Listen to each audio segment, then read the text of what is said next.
Boa noite, pessoal. Vamos chegando ao vivo pelo Facebook, pelo Instagram, pelo Facebook psicólogo Jonas Rodrigues, pelo Instagram Tassiana Pérez, ou Tassi Pérez? Tassi Pérez. Tassi Pérez. Quem puder compartilhar, faça o máximo possível por nós, né? Esteja na minha página, compartilhe, curtem e seguem, por favor. O mesmo eu peço para vocês fazerem com o Instagram da minha colega e profissional Tassi Pérez no Instagram. E no Facebook também tem uma página dela, né? Sim. Fala para nós. Bom, a minha página é psicóloga e pedagoga Tassiana Pérez, então entrem, curtam, sigam a gente em algumas informações, né, que são válidas, né? Com certeza. Bom, pessoal, para a gente poder dar início, o pessoal está chegando, muito bom ver isso. Quero deixar muito aberto aqui para todos a importância de cada contribuição, né, que cada um que quiser colocar, isso para nós é muito importante. E aí eu vou pedir o seguinte, um pouquinho de paciência, se por acaso nós não conseguimos responder a dúvida de vocês, tá? Nós vamos tentar ao máximo ler, pegar, filtrar todos os comentários, todas as contribuições, e aí sim a gente consegue então fazer um apanhado geral para a gente estar contribuindo também com informações, né? Mas não tentando fugir do foco nosso, que é o tema de hoje. O título já traz uma informação que é ampla para todo mundo, né? E dá um sentido bem aberto a esse tema, mas nós devemos então entender que se por acaso começar a abrir demais, nós não conseguimos fechar depois, tá bom? Bom, eu sou o Jonas Rodrigues, né? Venho aqui há alguns dias já trazendo algumas informações para vocês. Eu fico muito feliz pela participação de todos, né? E a contribuição de todos que vêm me acompanhando e acompanhando todos os profissionais no qual eu venho fazendo esses convites. Então isso não só para o canal, não só para mim, para os profissionais que vêm, isso é muito importante, é muito bacana. Muito obrigado, desde então. E aí, alguns já me conhecem, outros não. Eu sou psicólogo clínico, sou psicólogo esportivo e psicólogo organizacional, onde eu desenvolvo algumas coisas dentro da nossa cidade. Hoje eu convidei a nossa querida Tassiana. Ela tem cara de menininha ainda, né? Mas a gente estava conversando aqui antes. Já fez 2 faculdades e tem uma especialização aí bem porreta para nós, né? Que é a respeito do nosso tema de hoje. Tem uma bagagem bem interessante com relação a isso e tá aqui, né? Nos acompanhando nessa estrada de hoje. Então eu vou pedir para que ela se apresente da melhor forma possível. Fique à vontade. Carinha novinha e coluna de 80. Bom, pessoal, boa noite. Fico feliz da presença de vocês. Eu vou começar agradecendo o convite. É uma honra estar aqui fazendo parte desse projeto. É uma iniciativa brilhante. É um momento que a gente tem de trocas de experiência. Então é muito rico, e que vocês possam aproveitar disso, possam nos sugar com muitas perguntas, curiosidades, e que a gente possa contribuir um pouquinho para isso, e te parabenizar por essa iniciativa, sem dúvida. Bom, deixa eu me apresentar, meu nome é Tassiana Pérez, eu sou psicóloga e pedagoga, tenho a especialização da psicopedagogia, onde eu atuo no meu consultório, então eu tenho um consultório que eu faço atendimento principalmente de criança e adolescente, que tem sido meu foco, E aí a gente não pode esquecer de falar da orientação à paz, né? Que é fundamental e que a gente vai abordar um pouquinho disso aqui com vocês. Minhas alunas, tá vendo? Minhas alunas da pedagogia presente aqui. Enfim, né? Então, eu sou professora também, né? Falei das minhas alunas presentes, eu sou professora também. É do ensino superior, mas como está no curso de pedagogia, eu ainda acabo estando bastante presente nessa temática, né? E aí o nosso tema, alterações comportamentais no ambiente escolar, dá margem para inúmeros leques, né? Então, como o Jonas disse, a gente vai tomar cuidado um pouquinho para não estender muito, né? E acho que a gente pode começar falando um pouquinho do que seria essas alterações comportamentais no ambiente escolar. Vamos pensar, no ambiente escolar a gente está falando de uma reunião de estudantes com uma diversidade muito grande de personalidades, né? É uma particularidade muito típica de cada estudante, né? E quando a gente está falando de particularidades de estudantes, a gente acaba pensando que cada um tem seu modo de agir, né? Tem sua postura. Então nós temos estudantes que são muito calmos, temos estudantes que são muito agitados, muito nervosos. E quando a gente percebe, quando os professores percebem que tem uma alteração desses comportamentos de forma muito frequente, a gente está falando que há uma modificação de comportamento, né? Uma alteração desse comportamento, que é onde a gente precisa se atentar, o porquê disso estar acontecendo, né? E aí, às vezes, a pergunta mais comum e o que fazer com essa alteração? Né? O que nós, enquanto educadores, professores, podemos fazer enquanto essa alteração? E aí, a resposta disso é a mais diversa possível por conta dessas particularidades, dessa diversidade que nós temos de personalidades e de pessoas, né? Mas talvez o que seria incomum para agir diante disso seria o diálogo, né? Tentar perceber o que está acontecendo com aquelas crianças de maneira individual, de maneira particular, né? E aí o que a gente tem notado e que é um cuidado que precisa ter é que os professores, às vezes, eles ficam tão perdidos com essa diversidade que eles não sabem como se posicionar e como agir. E muitas vezes agem de forma muito enérgica, né, para tentar dar uma divergência ou, né, dar uma punição. E a gente esquece que os estudantes gostam de desafios, né, e as crianças gostam de serem desafiadas, né? Então a gente entra em choque porque elas vão querer desafiar esse professor para ele continuar divergindo dessa forma enérgica, né, que a gente diz. Então, a gente tem que tomar cuidado com algumas posturas, né? A gente sabe que é desgastante a rotina de professor, que ela é estressante, é cansativa, né? Às vezes, nós temos 15 crianças para o mesmo professor, a gente não consegue desenvolver um trabalho como a gente gostaria, né? Mas tem algumas coisas que a gente precisa tomar esse cuidado, né? Porque a gente está falando de crianças e adolescentes que precisam desse momento, desse vínculo, desse laço de confiança.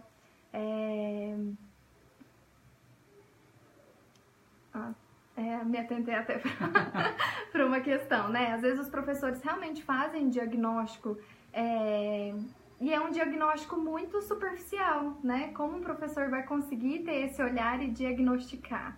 Né? E aí é por isso que a gente fala desse momento multiprofissional, né? Então, se percebe essa diversidade, essa alteração de comportamentos, é importante dizer para o coordenador da escola o que está acontecendo, né? Fazer uma investigação, fazer uma conversa, ter uma conversa com essa criança para saber o que de fato está passando com ela, né? E que a coordenação entrar em contato com o profissional, né? Que no caso somos nós psicólogos que temos os nossos manejos, nossas técnicas para ajudar nesses momentos. Só te cortando um pouquinho. Sim. A Tatiane fez uma contribuição aí para conosco o seguinte: você citou 15, né? Uma sala de aula com 15. 15, pensando numa educação infantil, né? Educação sem contar infantil. Um adolescente. E aí, se a gente pega uma escola pública com 40, como é saber lidar com tudo isso, né? Então, a ótica que, pelo menos aonde eu acredito, esse professor tem uma capacidade muito grande de fazer com que todos esses alunos, né, acabam se engajando naquilo, no processo que ele está passando. E aí, nem sempre isso é interessante para aqueles alunos. Pode ser para 10, ou 5, ou 2, e o restante? O restante nem sempre está lá, presente, né? Pode estar de corpo, mas não de mente, não de aprendizado, nem longe disso. E aí começa, então, a rotular essa turma, né? Eu acredito que não venho aqui longe de mim falar mal dos professores. Longe de mim. Não é o nosso papel, né? E aí a nossa colega até frisou isso. Os professores acabam diagnosticando muitos alunos, né? Que é um fato errôneo, eu acredito. Porque a partir do momento em que você coloca esse rótulo, você não consegue mais ver esse aluno de forma diferente, a não ser da forma com que você rotulou. Exatamente. Né? Então, ou seja, você tira dele todas as possibilidades. Se ele é ruim, ele vai ser ruim até o final do ano. Ou até ele desistir. Porque você, dificilmente, professor, vai conseguir tirar isso, né? Esse rótulo dele. Por mais que ele trabalhe, por mais que ele mude o comportamento, dificilmente ele vai conseguir convencer de que ele mudou, de que ele é um aluno diferente e que ele merece, né? Um olhar diferente. E é interessante você falar isso, porque às vezes a gente fala, nossa, o aluno é tão difícil, né? Os alunos daquela turma são tão difíceis, mas espera, será que essa resistência do professor de entender que há essa mudança do aluno, né? E quebrar um pouquinho desse rótulo, né? Será que isso não é possível também? Então, vamos pensar, quem são os difíceis? Os alunos ou tem momentos que o professor também acaba sendo esse papel difícil? Né? E aí é o que a gente fala, a importância de se conhecer a turma, de saber o perfil da turma, né? Então, são 40, como que eu vou ter esse olhar, né, com 40 alunos? Como que eu vou conseguir enxergar? E aí a gente fala de um olhar sensível, né, que o professor precisa ter, que às vezes, muitas vezes passa despercebido, né? A gente não consegue perceber os gestos diferentes de 40 alunos. Né? Quando eu comentei 15, eu comentei ainda numa educação infantil, né? Mas que mesmo assim acaba sendo muito difícil, sem dúvida. Né? Tem uma contribuição aqui importante, da Alcilene está falando aqui, que tem uma Cristiane de Farroupilha, Rio Grande do Sul, nos prestigiando. Muito obrigado, Cristiane. Que bacana. Compartilha aí, por favor. Aos demais que estão chegando, muito obrigado pela presença de vocês. Fiquem à vontade para contribuir para o nosso tema de hoje. E aí, Tassiana, como que nós podemos, então, identificar que esse aluno problema, né? Porque o que é uma demanda que chega para a gente através... Eu imagino que através da escola e dos professores, né, que esse aluno ele tem dificuldade de aprendizado, ou esse aluno ele não quer saber de nada, ou esse aluno ele tá só atrapalhando a turma.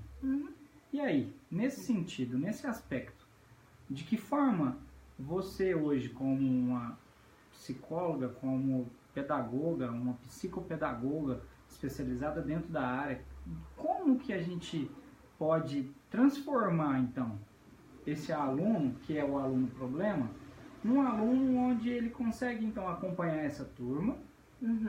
Eu acredito que não ser o destaque, ou melhor, sendo o destaque, mas não negativamente. Sim. Né? Ou conseguir acompanhar a média da turma. Isso. Né? Vamos pensar, numa sala de aula, né, o professor encontra com alunos que têm problemas de aprendizagem. né? Então ele é rotulado como o problema da sala de aula, né? Só que a gente tem que pensar que é um problema que é decorrente de falta ou falha. E aí a gente vai pensar, mas falta o quê? Falha de quê? De N aspectos. E eles podem ser tanto da família quanto da escola, né? E aí quando a gente se refere à família, a gente tem que ter um cuidado um pouquinho maior. Porque conhecer a família desse aluno que é rotulado como um problema é um desafio. Porque a maioria das vezes essas famílias, elas não têm um vínculo com a escola, que é onde a gente peca, né, enquanto educadores, de não conseguir ter essa relação com a família próxima. Porque a gente precisa entender o que está acontecendo, para a gente poder fazer algo por isso. Então, você traz para nós a informação de que quanto mais presente essa família estiver perto da escola, vamos dizer, né, vivenciando todo esse processo escolar da criança, do adolescente, quanto mais, melhor. Exatamente, porque a gente tendo a família próxima como aliada, a gente vai conseguir entender o que acontece naquele contexto e a gente vai poder contribuir de alguma forma. Seja fazendo algum encaminhamento para uma psicoterapia, seja na própria escola, com condições de acolher aquela criança para alguma demanda, né? E quando a gente fala disso, de algum sofrimento, né, psíquico dessa criança com relação a alguma falta ou falha da família, a gente tem uma alteração comportamental dela e, consequentemente, alguma dificuldade de aprendizagem. Porque estudos afirmam, e eu acredito muito nisso, que o cognitivo e o afetivo, eles estão ligados, né? A gente não separa. Então, eu só consigo aprender quando eu tenho um afeto positivo linkado a esse cognitivo. Vou te colocar numa fria aqui. Deixa eu só exemplificar quando eu disse isso. Por exemplo, né, quando eu falo esse link, né, do cognitivo com o afetivo, só para vocês entenderem. Quando um professor chega na sala de aula cabisbaixo, cabeça baixa, chateado, tristonho, que não consegue, né, explorar aquilo que ele gosta, que ele acredita. Quando ele não está assim, os alunos se sentem desmotivados. Eles se sentindo desmotivados, não tem uma aprendizagem significativa. Ou seja, os alunos não conseguem aprender aquilo que foi passado. Ou seja, uma transferência de comportamento para aquela turma. Sim, sem dúvida. Né? Então, se a gente tem um professor que ele é extrovertido, né, que ele chega brincando, que ele chega com um sorriso, né, que ele consegue ser empático com a turma, a gente tem estudos dizendo de uma aprendizagem significativa daquela turma, né, ou da grande maioria da turma. Entendi. Né? Então, o que eu queria trazer para você é o seguinte: você nos leva a pensar e a imaginar. Você consegue como que eu posso usar aqui? Explicar para nós o que seria esse cognitivo e esse afetivo. O afetivo você explicou um pouquinho, você entrou um pouquinho dentro dele. Agora o cognitivo, como que a gente consegue explicar isso? Então tá, vamos pensar. O cognitivo. Quando a gente fala de cognitivo, a gente está falando de pensamentos, raciocínios, de uma parte mais lógica da nossa mente. Seria toda a nossa experiência, vamos dizer, vivida. Sim, seria, né? Ótima colocação. Fica mais prática, né? E o afetivo, eu tô falando de ser acolhido, né? De ter uma empatia, né? De ter um simples carisma, né? Para com o outro, né? Para com uma turma, né? Vamos dizer assim. Acho que fica um pouquinho claro. Para mim ficou, para vocês ficaram? Porque às vezes o que acontece? Nós temos uma tendência muito grande em tratar, né, de termos. E aí, às vezes isso não fica tão claro para as pessoas. E aí nós compreendemos. né? Mas às vezes as pessoas não compreendem. Então a informação, o quanto mais clara e mais precisa for, melhor é para todo mundo, né? Sem Vamos dúvida. Dizer. E aí esse garoto problema, vou voltar nesse garoto problema, nesse aluno problema. Vamos lá. Ele tem os seus motivos, né? E ele não é um garoto que ele tem dificuldade de aprendizagem. Ele aprende, só que ele acaba não desenvolvendo aquele conteúdo da escola. Só que ele aprende as outras coisas da vida, por exemplo. Isso ele faz perfeitamente. E aí? O problema é o garoto problema da escola, o problema é a escola, o problema é o professor, ou eu estou aqui viajando? Eu acho, Jonas, que o problema está num conjunto, né? Porque o que acontece? Realmente, quando a criança ela não está bem, né? Quando ela, na verdade, ela é rotulada como um problema, mas ela consegue aprender outras coisas, né? Brincando, jogando, né? Mas chega no momento de aula, ela não consegue aprender aquilo, né? Aprender o que o professor está sendo passado. A gente vai pensar justamente nessa cognição, tá? Então, se ela não tem um afeto, ela não consegue raciocinar determinados conteúdos que exigem dela uma atenção maior. Consegue entender? Então, a gente vai falar que a criança, ela só vai conseguir desenvolver pedagogicamente falando se ela tiver linkado tanto o afeto quanto a cognição, o raciocínio, né, o pensamento, né, de forma didática, talvez. Sim? Entendi. Conseguiu? Ficou claro para vocês esses dois momentos? Ó, tem uma contando pra gente que era essa aluna problema. Vixe Maria. Tem um monte, provavelmente, né? Uma super experiência. Tem um monte. Aqui no Instagram tem uma contribuição bem interessante da Lohane Souza. O que fazer quando observamos o problema da turma ou do aluno, porque o que vemos se identifica muitas vezes o problema, mas não se faz nada, ou vai empurrando com a barriga. O que você pode nos informar a respeito disso? Isso é muito comum, né? O empurrar com a barriga. O que acontece, né? Numa instituição escolar, nós estamos falando de N alunos, né? E a instituição, às vezes, ela não consegue atender a demanda de todos os alunos, né? Então, o que geralmente a escola faz? Seleciona os que realmente é emergencial, né? Então, atendem aqueles que são mais expressivos, né? Que apresentam uma postura de comportamento muito extrema, né? E muito diferente da média, né? Então, é um sistema falho, né? Se a gente for pensar, porque não consegue ter essa demanda. Não pela escola, pelo sistema. Sim. Mesmo. E de certa forma isso não deixa de ser uma seleção, né? Sim.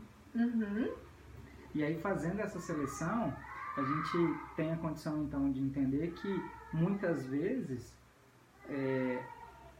esses alunos acabam sendo prejudicados.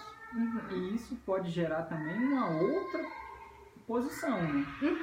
Porque o que às vezes não é tão, ele pode se tornar, né, grande o problema, porque ninguém ali está dando condições para, ou está atentando para aquele problema. Exatamente. Né? E aí, estudando para poder falar com vocês um pouquinho disso, e aí eu tive a oportunidade então de entender o seguinte: em alguns momentos a gente nos pergunta a respeito, será que essa escola ela está realmente preparada para tudo isso que vem acontecendo, para toda essa atualidade, né, que a gente acaba vivenciando? Eu estou permitindo que você explane mais porque você acaba vivenciando todo esse processo, né? Então, a demanda que vem para mim é uma demanda trazida através da escola ou através da família, né? Porque a escola entra em contato com a família e aí essa família se sente na obrigação de encaminhar isso, né? Passar isso para frente. Ou seja, mais uma vez é uma transferência. A gente percebe que existe uma transferência. Então, por isso que eu até questionei. Esse aluno, o problema é de quem? Né? É responsabilidade de quem, né? E aí quando você fala, né, que isso vai gerando uma bola de neve, né? Isso. Se a gente não consegue atender, se a instituição não consegue atender essa demanda tende a realmente ampliar, né, todos esses problemas. E aí onde a gente fala, cadê a família nesse momento? Porque a responsabilidade não pode ser só da escola, né? Cadê a família? E nem do profissional que vai atender essa criança. E nem do profissional. Né? Porque muitas vezes, pelo menos até o que veio até mim, muitas vezes eu era o responsável Sim. pela escola, pela família, em curar esse aluno problema. Então, pelo menos até onde eu tive a condição de identificar tudo isso, é que muitas vezes essa co-transferência, né, que a gente chama, quando vai se transferindo para um monte de gente, e isso vai sendo ruim e pesado, muito pesado para quem vai recebendo, porque olha só a responsabilidade desse profissional que vai acompanhar essa criança ou esse adolescente, esse aluno, na verdade, uma vez na semana. E a escola está lá todos os dias, a família está lá todos os dias. E o sistema? Cadê o sistema? Sim. E o que a gente mais tem reparado, né, que eu tenho reparado no meu consultório, é o seguinte, que a demanda vem quando chega nos momentos finais de provas, nas recuperações. Né? Meu filho tem problema de aprendizagem, né? Ele está indo mal nas provas, ele precisa recuperar, faz alguma coisa. Se vira a escola? Se vira, né? Exatamente. Né? E aí a hora que a gente percebe, né, que a gente está em acompanhamento, a gente percebe os inúmeros quebra-cabeças que não estão encaixados nessa criança. Então, será que é mesmo a dificuldade de aprendizagem ou será que está além disso? E muitas vezes a gente percebe que está além disso. Eu tenho percebido assim, eu tenho a oportunidade, né, a minha esposa é professora e vive nesse meio aí já tem bastante tempo, né? E então sempre quando chega final de ano ou hoje já tem uma pré-recuperação, né, que é bimestral, então sempre ela se queixa. Não, não posso fazer também um pré-julgamento a respeito disso, mas sempre que eu ouço dela é que não justifica às vezes, justifica. A questão e aí foi o que uma pessoa comentou aqui, a metodologia, né, ela é questionável. Muito, sempre.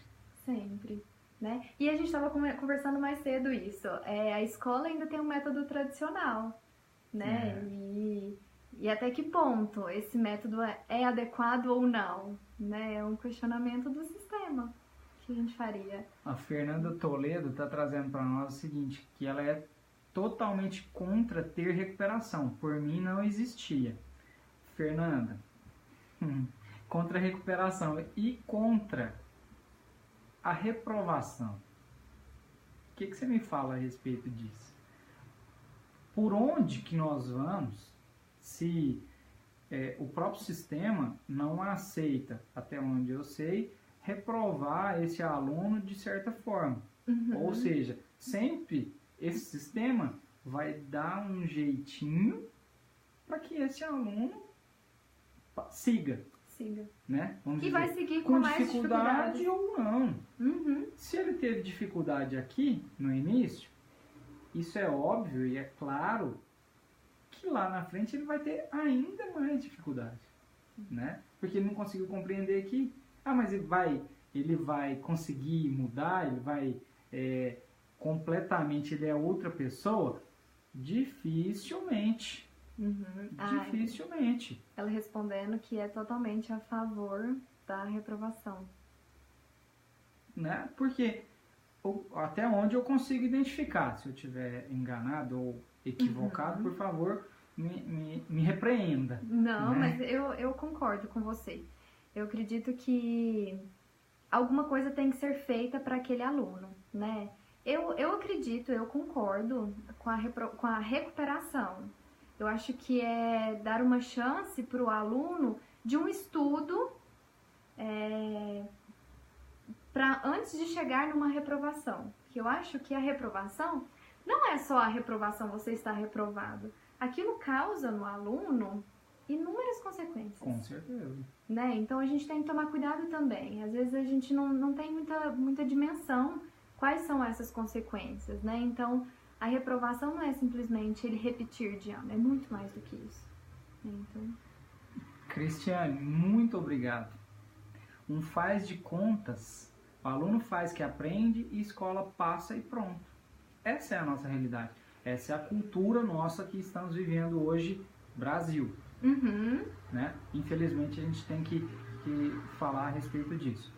E aí, como, né, que é a nossa intenção com o tema de levar a informação a vocês, como que nós podemos contribuir de alguma forma para que essas alterações comportamentais, porque esses alunos, eles vão alterando a partir do momento em que eles percebem que aquilo ali não está sendo gratificante para eles. Não tem motivo dele ir para ali, a não ser que, isso eu estou falando na escola até o fundamental, né?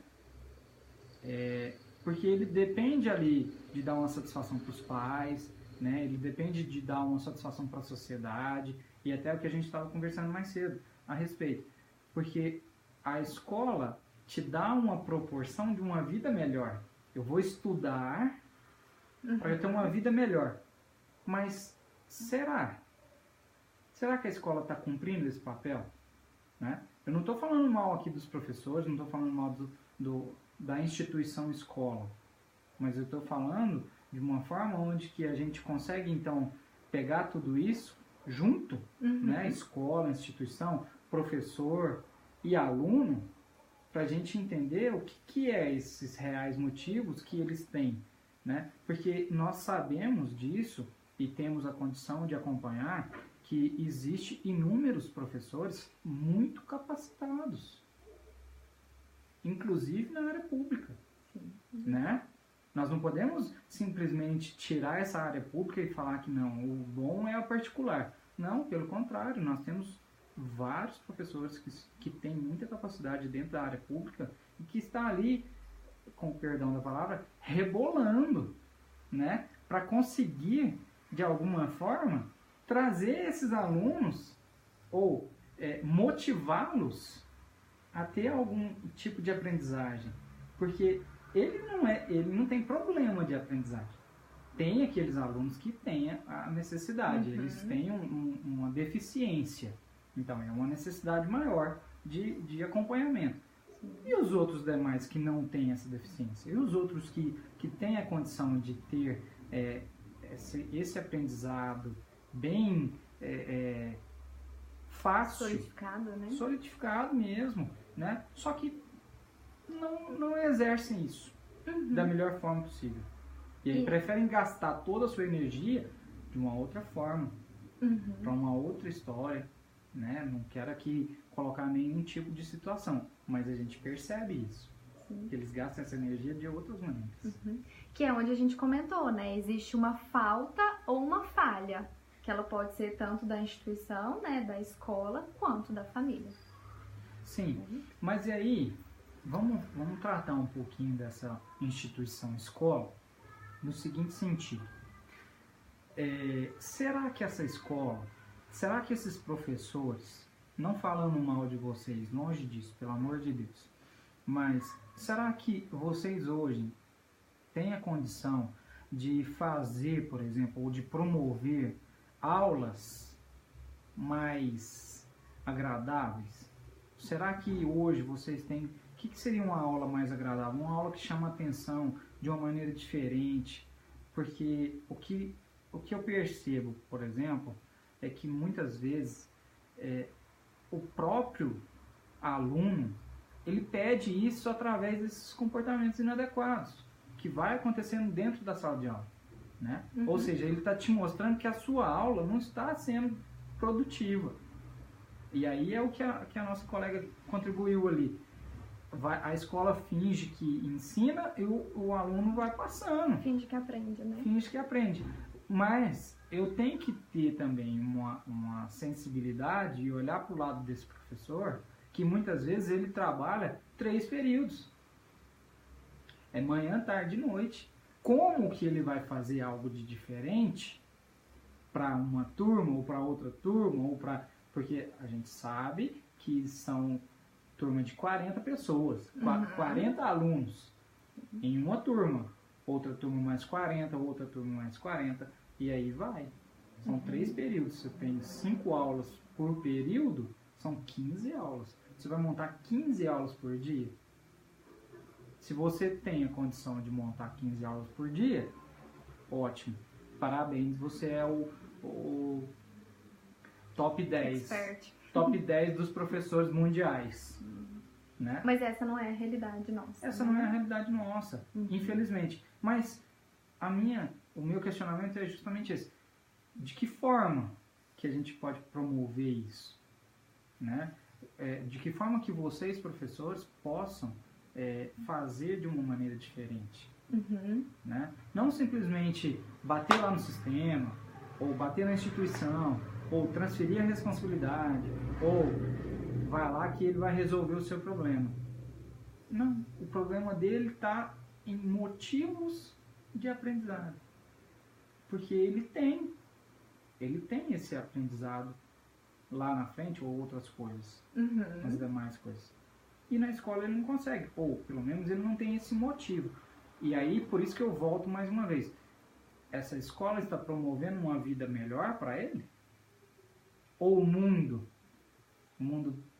promove isso para ele, entrega de bandeja, e aí dentro dessa bandeja tem aí a vida inteira, porque a gente sabe, tem um monte de pessoas que consegue se dar bem na vida sem participar de uma escola.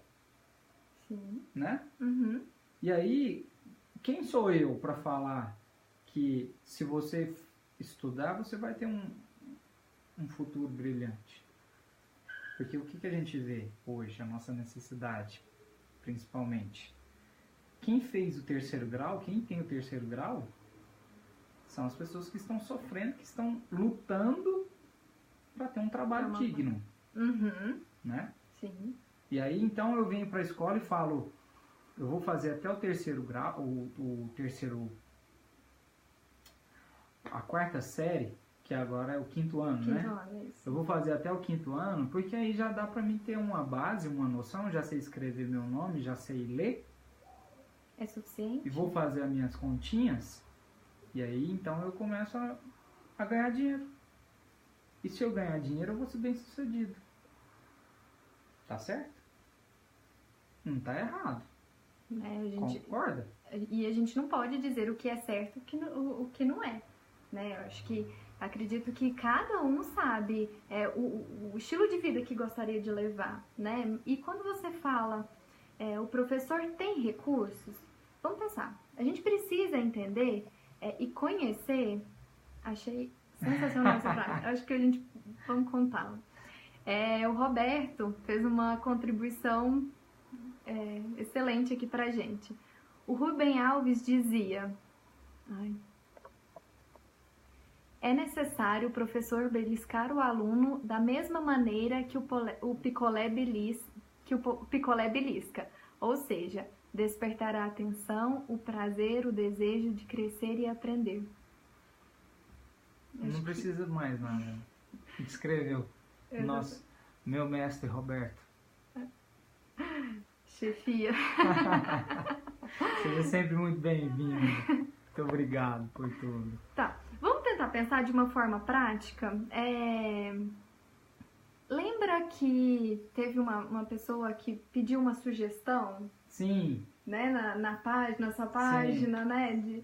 Vamos tentar pensar como que os educadores podem fazer para ajudar, né? E vamos tentar pensar de uma maneira bem prática para ajudar eles. Porque eu acho que às vezes é isso que falta, sim, no professor, fazer essa relação da prática com a teoria com a prática. Isso. Né? E isso é uma forma de motivar o aluno. Claro. Né? Sem dúvida. Tá, vamos pensar. Os jogos. Os jogos são expõem as crianças em momentos de regras. Que muitas vezes eles não têm em casa. Pode falar. Não tem em casa, na família. Sim, E é um instrumento fantástico que os pais também podem utilizar para conhecer, tanto os pais quanto os professores, para conhecer esses alunos. Por quê? Porque, por exemplo, quando eles se tornam ativos no jogo, a gente já define um pouquinho quem é esse aluno, ou quem é esse filho. Né? Personalidade. Personalidades, exatamente. Pensei que você estava lendo alguma coisa. Né? Então, e os aspectos emocionais, muitas das vezes, eles são projetados nos brinquedos, né? Que a gente vê muito isso, principalmente no nosso consultório, né? Que a gente utiliza essa técnica do brincar e dos jogos para muito mais do que um vínculo, né? Uma relação de confiança, né? Mas para entender o que se passa de fato na vida, no contexto dessa criança. Então, quando a criança, num jogo, ela ataca, já define um pouco de quem ela é.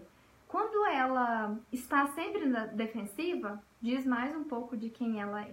Então, o brincar, muitas vezes a gente fala, mas só o brincar, né? O que meu filho fez hoje na escola? Só brincou, né? Então, o que a gente pode fazer enquanto educador? Entender que o brincar é além do brincar. É você estar disponível em um momento para esse laço de relação de confiança e de aprendizagem, né? Então, quando você tem isso, você tem um momento de diálogo. E a gente começou falando da importância desse diálogo e da importância desse afeto. Então, quando eu dou esse exemplo do brincar, né, de uma forma bem prática, são atividades que podem ser desenvolvidas tanto na família quanto na escola. E aí eu pergunto, quantos de vocês, pais, tiraram um momento para brincar com os filhos? Mas quando eu pergunto isso, eu não estou falando no momento de, meu filho está ali no quarto brincando. Eu estou falando de sentar no chão com o seu filho e brincar. De participar, né? De participar, né? De ser ativo nessa brincadeira. Né? Então, a gente poderia pensar que os educadores, eles podem ter esse momento, eles deveriam ter esse momento com as crianças de forma efetiva. Né? Que você conhece aquele mundo, aquele universo infantil, você cria um laço, você cria um afeto, né? Você tem condições de conhecer aquele contexto, consequentemente você entende um pouquinho daquela alteração do comportamento naquele ambiente. Sim. Né? Então, uma sugestão, né, que foi o pedido pra gente. Sim. E aí, dentro dessa sugestão, é interessante o jogo, por exemplo, porque no jogo, essas crianças, elas nos mostram muito quem são. Sim. Né? Uhum. Se ela tem um perfil dominador, se ela é uma criança mais proativa ou não, se ela é uma criança que compartilha, uhum, né? Se ela permite isso ou não. Uhum. Então, de várias formas, esses jogos são muito importantes. Tanto é que isso é usado terapeuticamente falando. Sim. Né?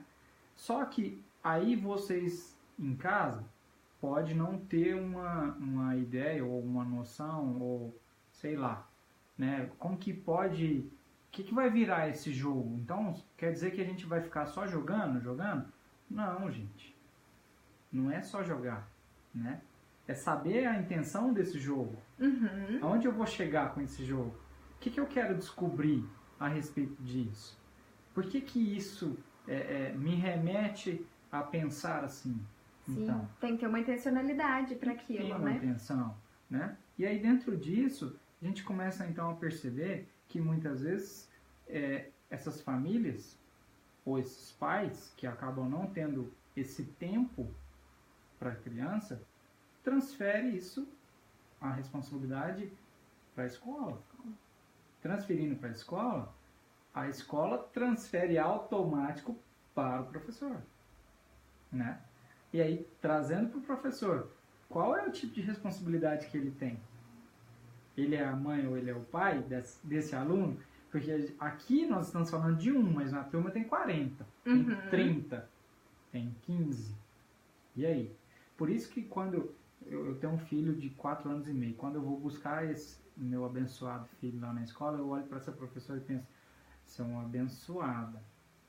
Abençoada, porque cuidar dessas crianças nessa faixa etária, né, não só nessa faixa etária, mas em todas da escola, né, eu acredito que tem que ter um dom mesmo muito forte e um domínio de tudo isso, do que está acontecendo, né, do que pode acontecer, que é muito importante. E aí quando você fala no jogo, eu também eu começo a imaginar outras situações. Não sei se isso é possível para vocês professores, mas vamos tentar então promover aulas diferentes, que seja dentro da escola, né? Mas com uma permissão, claro, sempre da direção, né? Avise todo mundo, não seja, pelo menos faça da nossa parte, vamos fazer da nossa parte, que aí sim a gente começa a entender um pouco melhor o que é isso. E aí sim, né, você começa a trazer esse aluno, porque eu lembro do meu tempo de escola, que não tem muito tempo. Controvérsia. Eu lembro que eu tive um professor que era um professor de cursinho, e que até hoje, dois na verdade, que até hoje eu recordo deles. Era um de matemática e um de geografia. O que eu vou aprender? Geografia, estudar de manhã e à tarde. E à tarde, o que eu vou aprender em geografia? Meu Deus do céu, só queria, né, passar o dia, né? Não tem mais nada. Mas esse professor conseguiu chamar tanto a minha atenção que até hoje eu lembro dele. Até hoje, de verdade. E aí é uma das referências que eu tenho. Por quê? Porque ele fazia essa aula de geografia de uma maneira tão diferente, mas tão diferente, que prendia a atenção de nós todos. Não tinha conversa, né? Claro que isso também é maneiras e maneiras de cada um dar aula. Né? As metodologias, a metodologia, né? E é o que eu trouxe aqui antes. Muitas vezes esses professores estão cansados, porque os próprios alunos já não estão demonstrando para esses professores que estão querendo mais. E aí, como que você vai, né? Todo dia você toma uma pancada, todo dia. E você chega lá para dar aula, por exemplo, não tem jeito, né? Sim, exatamente. Não é bem assim, né? Mas o que motiva vocês, então, professores, a estar todos os dias dando aula? Não é levar o conhecimento? Sim. Independente do que seja a resposta que você tem. Claro que a resposta hoje a gente quantifica essa resposta em uma nota de prova, em uma nota de boletim, né? Até aqui no Instagram a Luana contribuiu conosco o seguinte, como lidar com a escola que usa a classificação dos seus alunos e sai as notas no portal e no boletim que vem a classificação, né? Ou seja, nós não podemos simplesmente classificar um aluno de conhecimento através dessa nota. De uma avaliação. Né? Porque esse aluno, ele pode ter um diferencial muito grande que às vezes a escola não conseguiu trazer para ele, em termos de aprendizagem, né? Mas que se você tirar esse garoto, esse aluno da escola, você pode ter inúmeras situações de criatividade. Porque hoje, até voltando um pouquinho, o modelo escolar que a gente tem é muito parecido com o que eu tive e muito provavelmente com o que meus pais tiveram, né? Claro, mudou muito. Sim. Mudou muito. Isso a gente não pode negar. Evoluiu bastante, mas ainda existe a essência de lá atrás. Não estou falando que a cópia é ruim. Não, é boa. A cópia faz você desenvolver cognitivo, faz desenvolver você motor, desenvolve um monte de coisas. Mas a cópia, ela não estimula. Concorda? Concordo. E aí, como é que faz? A gente falou muito, né, do brincar na educação infantil, né? Então vamos falar dos adolescentes e dos adultos, né? O que nos motiva a ser professor, né? Eu acho que particularmente eu descobri uma paixão que eu não imaginava que tinha. Mas eu acredito que quando você, né, quando você se coloca naquela posição enquanto professor, enquanto educador, você já tem uma responsabilidade de fazer com que o outro evolua, com que o outro aprenda. E é necessário, e a gente acaba sendo muito sugado, de criar metodologias diferentes para determinadas turmas. Então, uma turma eu tenho aquele perfil, né? Então, eu vou criar uma metodologia de ensino-aprendizagem para aquela turma específica, né? Então, e aí a gente sabe dessa diversidade dos alunos, que foi o que a gente abordou, né? Então, a gente precisa ter uma criatividade gigantesca e uma paciência gigantesca para criar essas metodologias, né? E muitos alunos estão me acompanhando aqui, eles sabem o que eu posso fazer de diversidade dentro de um mesmo semestre ou bimestre para avaliar, eu faço. Porque tem pessoas que dominam a fala. Sim. Então, uma apresentação, um seminário é adequado, né? Tem pessoas que é a escrita. Então, um trabalho escrito sempre tem. Então, eu acredito que essa diversidade, eu acho que é uma das formas de estimular aquele aluno, né? Pelos perfis diferentes que nós temos Sim. em uma determinada sala, né? Então, essa seria uma talvez, das sugestões para os professores, né? E aí você fala, nossa, eu não tenho tempo, porque eu tenho... Alguém comentou ali, tem 15 turmas, né? Então, de fato, falta esse tempo, né? E aí é uma organização que precisamos ter, né? Para nos dispor desse tempo, já que a gente acredita muito na educação, acredita muito no processo de ensino-aprendizagem. Né? Então, só que entra em choque, né? Porque a gente se desgasta muito para uma remuneração não tão agradável. Vantajosa. Assim, vantajosa. Então, esse é outro problema. Esse é outro, né? A gente não entra Vamos pular nesse momento. Então, a gente precisa pensar nisso, em metodologias diferentes para determinadas turmas, né? Ou várias metodologias para uma mesma turma, porque nós temos diferentes personalidades dentro de uma sala de aula, né? E esses dias eu estava vendo, acho que foi não sei se passou no jornal ou se passou numa chamada diferente, um professor que criou um método diferente de dar aula dentro da escola. Ele levava o violão. Levava o violão e aí ensinava tudo. Isso é um método bem antigo, né? E Sim. que dá certo até hoje. Claro, cada um tem as condições de entender, cada um tem os seus limites, né? Se tratando dos professores. Mas nós estamos aqui hoje para trazer um pouquinho para vocês com relação a isso também, que vale a pena, se vocês se submetem a tudo isso, né? Vale a pena, porque é interessante você perceber que a gente quase nada sem um professor, né? Ou seja, o quanto é difícil de você aprender algo sozinho, né? Então, sempre o professor vai existir na nossa vida. Mas por que a gente trata a respeito disso, abordando justamente esse tema, alterações de comportamento no ambiente escolar? Porque na escola é onde ele mais se manifesta, né? Essas alterações. E mais se manifesta porque ele está grande parte do seu dia dentro desse ambiente. E tem alunos que passam integral Né? Ou seja, é uma transferência desse mundo nosso atual, né? Uma loucura que a gente tem que fazer o dia a dia, nós pais, porque também eu não posso usar isso de outra maneira, mas os pais necessitam disso, e aí essas crianças ficam lá, quase que inteira na responsabilidade da instituição. E aí essa instituição, ela tem que ir promovendo.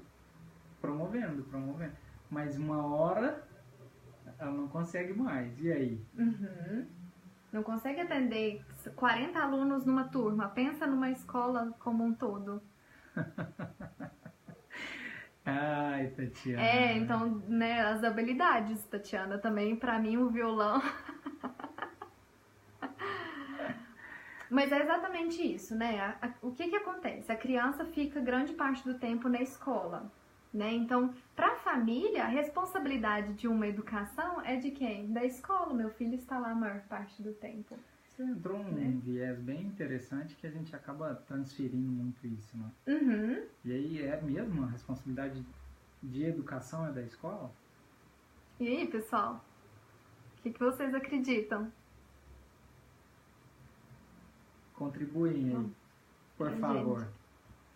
E aí, jogam essa responsabilidade, né? E aí, o que acontece? Os pais perdem aquele senso de autoridade e de limites, porque acreditam que a escola está fazendo isso, né?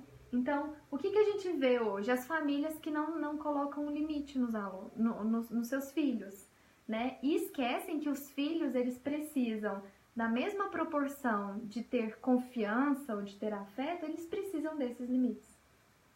Eles pedem, na verdade. Né? Eles pedem isso. Porque na escola, esses comportamentos, vamos dizer, essas alterações de comportamentos, né?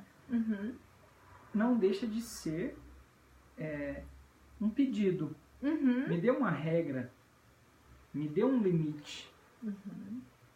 Só que aí entra outra situação.